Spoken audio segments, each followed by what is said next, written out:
So a client and friend sent me this image. She would like to know how to remove the people from the background and make other edits. So it was vague. I like vague because it basically frees me up to do whatever I want with an image, and that's fun. So to remove people, my favorite tool is, of course, the clone stamp. It's this tool right up here.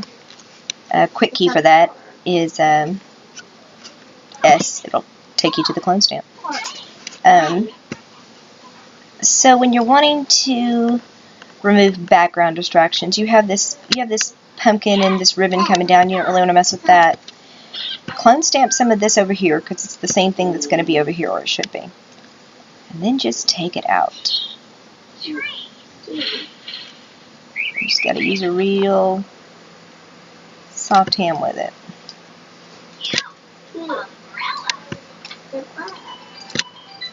And you can take it out that way. So you hit Alt and click the area that you want to clone, the area you want to replace in the image. And you just clone over the top of it. So you can see, like that lady in the background. We'll do a little snapshot. There she is, and whatever that is on the side, gone. Now, I wanted to demonstrate that because this is what she wanted, the lady in the picture that says April. Hi, April. But before you even do that, you might as well go ahead and crop the image to what you want it to be, so you're not editing out a whole bunch of things that you're then going to cut out anyway when you crop. So I like to find out what the front image is. This is a 10 by 15 at 72 dpi, and go ahead and crop it to the same thing. So you want them to be in the center of the image.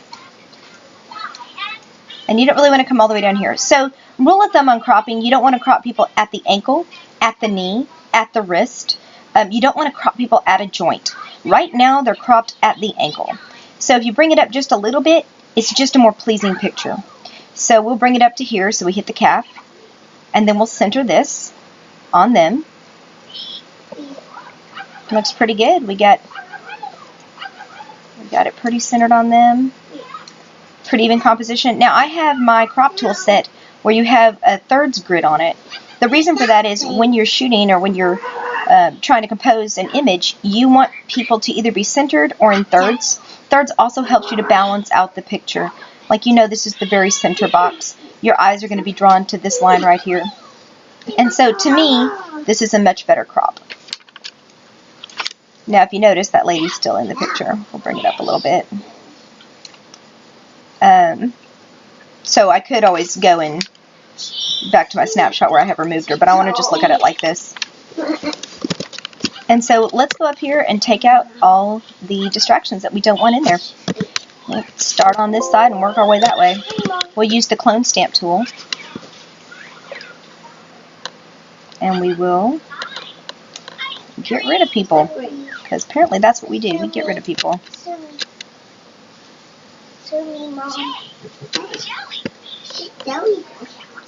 Mom.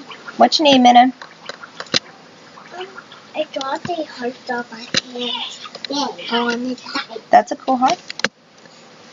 My 4-year-old is drawing on herself. She's turning herself into art. I don't know why, but I'm awfully okay with that. We'll throw some pumpkins over here to replace what's over here. And that just looks better. We'll work our way this way. I don't know what this is, but it's about to be out too. Clone stamp tool. Clone stamp's a very powerful tool. It's one of my favorites. Use it for almost anything. Now over here is our biggest area that needs attention. The thing is, you can't just take something out. You have to be like, okay, what am I going to put in its place? So for me, I'm like, well, let's go ahead and put more pumpkins.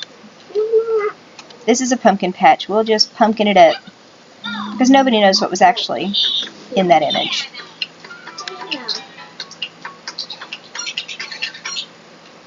Now obviously we don't want the don't want that tree there. That's awkward. I mean, or maybe we do. I guess it would work, actually. You know what? Yeah, let's put a tree there. I mean, we're replacing things anyway, right? We don't want what's there. We got to figure out what we do want. Now, see, you start to get this repetition. You have these little three trees over there, and then over here. We want to try and avoid repetition. That's my son you hear in the background, getting frustrated with his video game.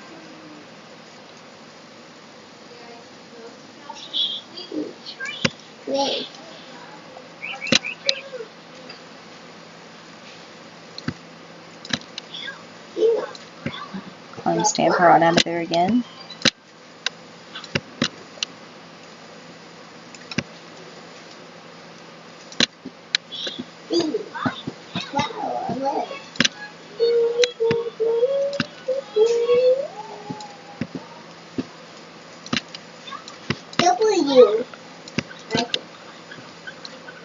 We're literally just over here building this picture. That's what we're doing right now.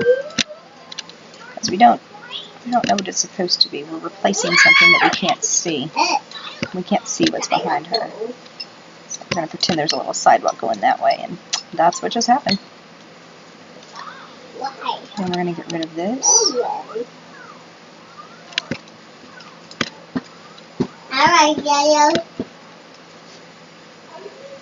And this. Let's go ahead and make this tree come on up. So now let's back up and look at this. Way cleaner, right? I see a traffic cone we can go ahead and move out of the way too. Because nobody wants to see a traffic cone.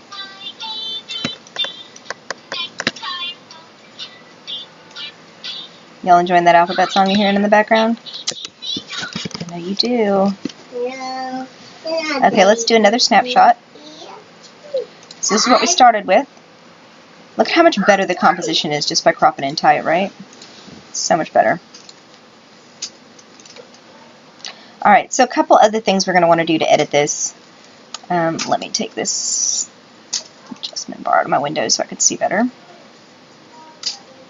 And we will see layers. So for this, I like to use curves to lighten. And right now, all the faces are dark. So you can make it go way brighter than you want because you're just going to paint it on at whatever opacity you want. So that's a curves layer. I'm going to hit Control-I to invert that. Then using a brush, see that the mask is black. So black conceals, white reveals. Good way to remember that. You want this on the white on your brush. And right now, I'm going to go ahead and bump my flow down to about 8. And the opacity set at 100, so it should go on pretty light.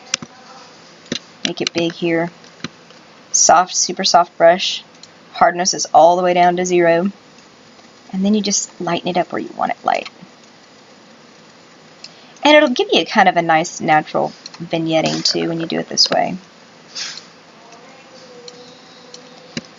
Now, they're in the shade, which is a good call. You want to be in the shade rather than have a bunch of light and shadows.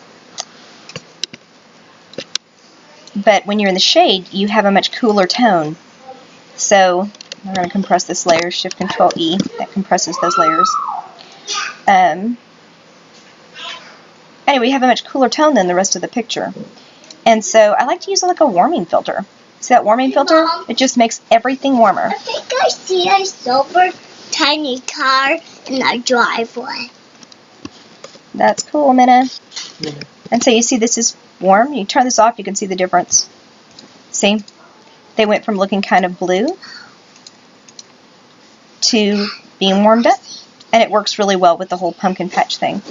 The other thing is the background's super, super bright. And so we can use a curves layer and do it the opposite way. Instead of lightening, we can darken. Hit Control-I to invert that. Use a brush on white. And we can just darken all this back here. Now you notice it's not getting dark per se, just darker, just not so blaringly bright.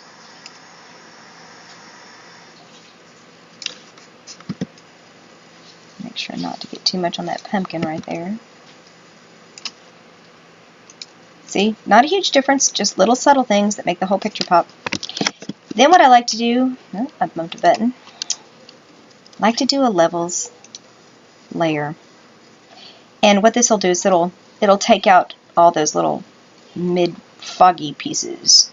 So you pull that way a little bit, you pull that way a little bit. See, this lightens, the other darkens. And you get just better contrast on it. So you can see. It's subtle, but it's there. And as I look at this, I think I do want it to be even a little more light. So I'm going to use curves for that. Just pop it up a little bit more. And that is how I would edit that. Now, of course, I'm not reading anybody's mind and knowing exactly what it is their goal is, but I think the picture is much improved. So let's look at a snapshot. Here's before, here's how it started. As you see, it's, even though the pictures of them, the composition's off, making the focal point a little unclear. You go to this, and you just get a much improved image.